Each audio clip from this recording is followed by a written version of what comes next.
Welcome to Real Recap, where we break down the latest and greatest movies. If you're looking for quick recaps, reviews, and commentary on the films you love, you've come to the right place. From action-packed blockbusters to heartfelt indie dramas, we cover it all. So sit back, relax, and join us as we dive into the world of cinema. In the near future, biochemical weapons cause a disaster that makes the air unbreathable. During interviews, the President of the USA assures everyone that the priority is his citizens, yet the reporters keep mentioning some rumors about secret bunkers where they'll hide scientists. Eventually, most of humanity is wiped out by this tragedy, and the most important and intelligent scientists of the country are put in cryogenic sleep in underground bunkers to wait until the air is no longer toxic. There are dozens of these bunkers, and they're maintained by 2 engineers that wake up for 2 hours every 6 months. In this particular facility, the engineers are Bauer and Cartwright, and it's always Bauer who wakes up first. He feels a bit nauseous, but he recovers quickly, unlike Cartwright who always wakes up with nightmares because of his claustrophobia. Bauer teases him for a while before finally letting him come out of his tank, which is a different model from the others. Afterward, both men begin their maintenance tasks, which include logging in at the computer to let the other facilities they're alive. Cartwright is glad to see the other bunkers are doing well too, even if communication among facilities isn't possible. They also check the air on the surface, but unfortunately, it's still toxic. Their room has a board with pictures of their old life, and Bauer likes to put tape with the word dead on their friends' faces to remind themselves of the reality out there, but Cartwright hates it and removes the tape every time. The engineers continue to check the information on the computers, and Cartwright begins to worry when he sees there has been seismic activity because of the potential damage it may cause. Bauer is creeped out by the sleepers, so they agree Cartwright will check on them. While Bauer goes into a corridor to do repairs, Cartwright takes the chance to look at a picture he's hidden behind the board, only to suddenly turn around when he hears Abby. This is a hallucination Cartwright has about the woman he loves, and he doesn't mind chatting with her when he's alone. After putting the picture in his pocket, Cartwright goes to check on the sleepers, and it's revealed Abby is one of the scientists there. Her hallucination appears next to her tank while Cartwright runs the diagnosis, and she insists Cartwright should tell Bauer about her, but Cartwright says he'll wait for the right time. At that moment, Bauer joins him and begins complaining about the sleepers, thinking it's a waste of resources and their lives to babysit a guy that knows some stuff about reptiles. However, Cartwright truly thinks the scientists are the future of humanity, and he's calculated that they'll be sleeping for 20 more shifts. Once they're done with their duties, the duo uses their remaining minutes to watch old TV recordings, play chess, and Bauer even uses the bathroom for a date with Manuela. Abby visits Cartwright again, saying she looks forward to being together again when he falls asleep. However, Cartwright is nervous because entering the tank is always hell for him. No matter how many times he's already done it, his claustrophobia always triggers. As Abby tries to comfort him, Cartwright suddenly sees flames on her body, and he realizes his tank is on fire. He rushes to call for Bauer, who comes out of the bathroom with the extinguisher. The fire is successfully put out, but sadly the sleeping pod is now destroyed, and Bauer has injured his hand in the process. To make matters worse, at that moment the 2 hours end, meaning the lights go out and the air supply is cut off. Using torchlights and the little air left in the room, the engineers read the manual and learn there's an emergency override, so they take the stairs to find the right chamber. The emergency air supply valve is quickly turned on, then the duo returns to the office to wait for the backup air to reach them. While they wait, they share some details about their lives, and Bauer admits he used to have a wife and 3 daughters, and he had to lie for the job because of the special requirements. Bauer had to watch how the government sealed him in the bunker and his family was left out to die under false promises, and Cartwright says he understands even if he doesn't have a family. At that moment the power finally comes back and the air supply is restored, causing the clock to give them 2 more hours. The engineers go looking for a spare pod at the storeroom but don't find any even if the manual says spares exist.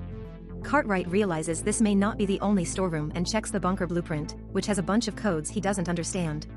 There's also a room named long-term storage that they usually don't cover because it's sealed off, but Cartwright bets the spares are there. The duo removes the seal and goes down a corridor they've never seen before, finding a door at the end. Behind it, there's a locker room where Cartwright finds a broken security camera, which doesn't make sense because their system isn't connected to this room. Bauer explains it's probably a leftover from the time this place was a military facility. Searching deeper inside, Cartwright sees Abby again, and she guides him to the box where he finally finds the spare pod. The engineers quickly fix Cartwright's tank, but he's still afraid of getting inside. Bauer volunteers to test it first, and as soon as he lies down, he notices there must be a leak and the air is getting thinner in there. Cartwright goes to check the pump and suddenly, the chamber sucks Bauer down, suffocating him until he doesn't struggle and panic anymore. When Bauer is about to die, Cartwright finally shows up and cuts the pod to free him. Thinking Cartwright tried to kill him, Bauer furiously pushes him away, but Cartwright explains he was delayed because he couldn't find a knife to break the pod open. Cartwright also reminds him that it should have been him, which convinces Bauer it had been an accident. Since Cartwright's pod is destroyed now, Bauer decides they must kill one of the sleepers to use their tank instead. Cartwright reminds him their duty is to take care of the sleepers, but Bauer changes his mind by pointing out nobody can do the caring if they're dead. While Cartwright prepares a morphine injection for the euthanization, Abby shows up and asks him not to do it. She also says it's as simple as ABC. Getting an idea, Cartwright announces he can't commit murder, and Bauer immediately begins arguing about this, saying this is about survival. Then Bauer begins hitting him, but Cartwright pushes him away and threatens him with an injection as he asks his friend to give his idea a chance. Feeling defeated, Bauer accepts.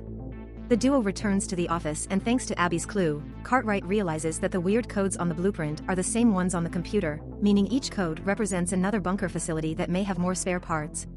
Bauer thinks it's too dangerous since they can't know if there are air leaks between facilities, but Cartwright is willing to take the risk. Then Cartwright puts on a hazmat suit that will provide clean air and a radio that will keep him in contact with Bauer, who will guide him by following him on the security cameras. When he enters the first corridor, he's shocked to discover a skeleton on the ground, whose clothes and guns said it used to be a soldier. With only half an hour left, Bauer begins fixing some old monitors in the office while Cartwright goes further inside the dark tunnels, where he finds lots of floating blue dust from the airborne contaminant. After walking for a while, Cartwright finally appears on the old security cameras, so Bauer begins labeling the fixed monitors properly. Eventually, Cartwright finds a door with a sign that confirms this is the ABC facility. After struggling with the jammed lock, Cartwright comes inside and is shocked to discover nothing here is working. Since he can't open the next door, Cartwright begins to feel hopeless, and Abby appears to ask him not to give up. At that moment Bauer comes up with a solution. Cartwright can enter the ABC facility by crawling through the air duct. The claustrophobia immediately kicks in, but Cartwright swallows it down for the sake of his survival. As he moves through the duct, he's disgusted to see there are numerous bodies here too and he has to crawl over them. When Cartwright goes deeper into the duct, Bauer loses contact with him, so he decides to use some tools to boost the signal. However, when he grabs his toolbox, he discovers his knife has been there all along and Cartwright possibly lied. Just to be sure, he checks the security footage and is devastated to discover that Cartwright just stood next to the tank doing nothing while he suffocated. Meanwhile, Cartwright finally makes it to the ABC facility and his radio begins working again. As he looks around, he discovers the facility is in complete ruins and there are no survivors. There's also a hole in the ceiling that Cartwright uses to look outside, only to discover the planet has been demolished by nuclear weapons a long time ago. Next, he checks on the sleepers' chambers, but they've also been destroyed. Cartwright gets upset when he finally realizes that the computer showing that all the facilities were well had been a lie to keep the engineers' sanity and make them believe they aren't alone. Bauer comments they can't trust anyone anymore and puts the dead tape on the board again. While Cartwright continues to explore, he comes to the conclusion his facility is the only one functioning, meaning they are alone. Abby shows up to tell him he isn't alone, but at that moment Cartwright realizes he's running low on air and begins running back to his own facility.